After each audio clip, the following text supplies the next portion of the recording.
سورہ بقرہ کے آخری رکوع کا درس ہے، یعنی سورہ بقرہ کا رکوع نمبر 40 اور تیسرے پارے کا یہ 8واں رکوع ہے۔ اس رکوع کا آغاز جس آیت کریمہ سے ہے وہ سورہ بقرہ کی آیت نمبر 284 ہے۔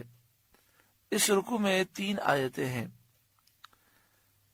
حدیث پاک میں یہ فرمایا گیا کہ یہ جو آخری آیتیں ہیں یہ بڑی اہمیت کی حامل ہیں کہ یہ آیتیں عرش کے نیچے جو خزانہ ہے اس سے عطا کی گئی ہیں۔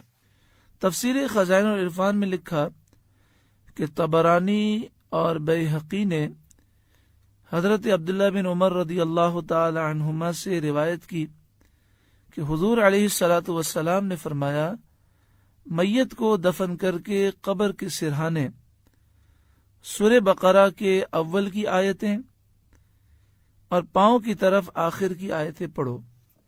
یعنی جب کسی کا انتقال ہو جائے اور اس کی تدفین ہو جائے تو میت کو دفن کرنے کے بعد ہمیں یہ طریقہ سکھایا گیا کہ سورہ بقرہ کی ابتدائی 5 آیتیں مفلحون تک ہم میت کے سرہانے پڑھیں اور پھر سورہ بقرہ کا آخری جو رکوع ہے وہ میت کے پاؤں کی طرف کھڑے ہو کر پڑھیں۔ انشاءاللہ میت کی قبر میں نور برکتیں ہوں گی اور اللہ تعالی میت کو عذاب قبر سے محفوظ فرمائے گا۔ اسی طرح جو بچے حفظ کر رہے ہیں، اور ہم نے بھی بہت ساری چیزیں یاد کی بھی ہوتی ہیں لیکن بسا اوقات بھول جاتے ہیں، تو اس کے لیے یہ طریقہ عرض کیا گیا تھا کہ روزانہ رات کو سونے سے پہلے سورہ بقرہ کی 10 آیتیں پڑھ کے سوئیں۔ 4 آیتیں سورہ بقرہ کی شروع کی ہیں اور 3 آیتیں آیت الکرسی اور اس کے بعد کی 2 آیتیں ہیں اور 3 یہ آیتیں ہیں۔ جو یہ 10 آیتیں پڑھ کے سوئے گا انشاءاللہ تعالی قرآن نہیں بھولے گا، انشاءاللہ اس کا حافظہ ہمیشہ مضبوط رہے گا اور نسیان کا اور بھولنے کا مرض اس میں پیدا نہیں ہوگا۔ آئیے ہم اس رکوع کا درس سماعت کریں۔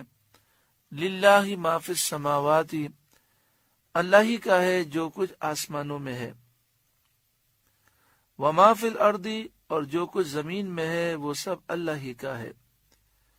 وَإِن تُبْدُوا مَا فِي أَنفُسِكُمْ، اگر تم ظاہر کرو جو کچھ تمہارے دل میں ہے، او تخفوہ، یا چھپاؤ، یحاسبکم بہ اللہ، اللہ تم سے اس کا حساب لے گا۔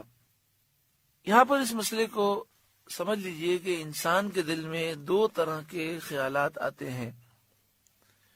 ایک خیال کو وسوسہ کہتے ہیں۔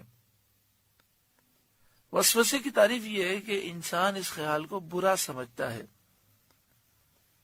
دل سے اس خیال کو پسند نہیں کرتا بلکہ ایسے خیال پر پریشان بھی ہوتا ہے۔ ایسے خیال کو وسوسہ کہتے ہیں اور یہ معاف ہیں، کیونکہ انسان کے اختیار میں نہیں کہ اس سے وہ دل کو خالی کرے۔ یہ شیطان کی طرف سے ہوتے ہیں۔ اللہ کے بارے میں، اس کے محبوب صلی اللہ علیہ وآلہ وسلم کے بارے میں، انبیاء، صحابہ، اولیاء کے بارے میں، قرآن پاک اور احادیث طیبہ کے بارے میں، فرشتوں کے بارے میں بہت سارے خیالات شیطان دل میں ڈالتا ہے۔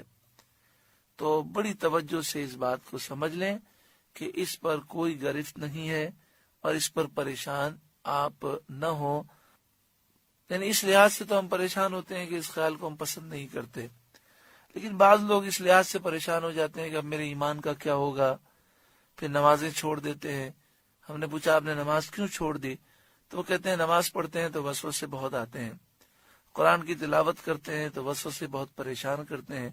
وسوسے کو یوں سمجھیے کہ جیسے برابر میں آپ کے شیطان بیٹھا ہوا ہے اور وہ باتیں کر رہا ہے۔ اگر کوئی عام انسان بیٹھا ہوا ہو تو آپ اسے بھگا دیں گے، خود اٹھ جائیں گے، لیکن شیطان تو آپ کے خون میں دوڑ رہا ہے، آپ اسے دور نہیں بھاگ سکتے۔ تو جہاں آپ جاتے ہیں وہ خیالات ڈالتا ہے، تو یہ اس کی طرف سے گفتگو ہوتی ہے۔ مثلا حدیث پاک میں نبی اکرم صلی اللہ علیہ وآلہ وسلم نے فرمایا کہ شیطان آتا ہے اور تمہیں کہتا ہے کہ آسمان کس نے بنایا، دل میں خیال ڈالتا ہے، تم فوراً کہتے ہو اللہ نے بنایا۔ زمین کس نے بنائی، تم کہتے ہو اللہ نے بنائی۔ تو وہ اس طرح کرتے کرتے اب یہ سوال کرتے اللہ کو کس نے بنایا؟ تو پیارا آقا صلی اللہ علیہ وآلہ وسلم نے فرمایا نہ اس سوال کا جواب سوچنا اور نہ جواب دینے کی کوشش کرنا، بلکہ کہنا لا حول ولا قوت الا باللہ العلی العظیم۔ صحابہ کرام علیہم رضوان نے یہ سوال کیا کہ ہمارے دل میں بسا اوقات ایسے خیال آتے ہیں کہ جن خیال کو بیان کرنا ہم پسند نہیں کرتے، اور ان خیالات سے اتنی نفرت ہے کہ یہ خیالات بیان کرنے سے ہم مر جانا پسند کرتے ہیں۔ تو پیارا آقا صلی اللہ علیہ وآلہ وسلم نے فرمایا کہ یہ تو تمہارے ایمان کے مضبوط ہونے کی دلیل ہے، کیونکہ جب دل میں ایمان ہوتا ہے اور مضبوط ہوتا ہے تو ایسے خیالات سے شدید نفرت ہوتی ہے۔ ہمارے پاس بہت سے لوگ ایسے آتے ہیں کہ وہ ان وسوسوں سے پریشان ہوتے ہیں، اور بسا اوقات وہ اتنے پریشان ہوتے ہیں کہ نفسیاتی مریض بن جاتے ہیں۔